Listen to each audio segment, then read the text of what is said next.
High বন্ধুরা, আমি শুভ। আমি আবার চলে এসেছি নতুন একটা ব্লগ নিয়ে।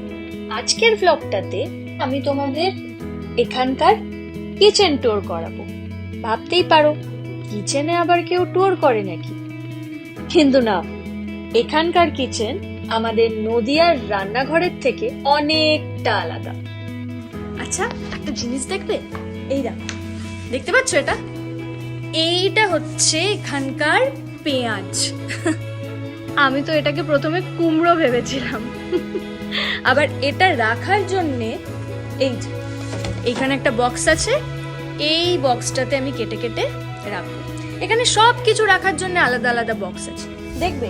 এই দেখো, এটা হচ্ছে আলু রাখার বক্স, তারপরে ব্রেড রাখার বক্স আছে, আরো অনেক কিছু আছে।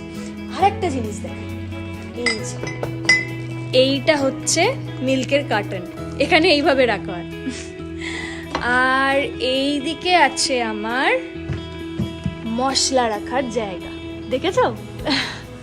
জানো, এখানে আগুন জ্বালানোর না কোনো সিস্টেম নেই।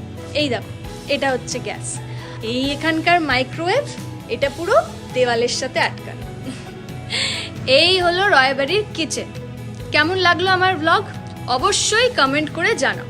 দেখা হচ্ছে খুব শিগগিরই পরের একটা ব্লগে। টাটা।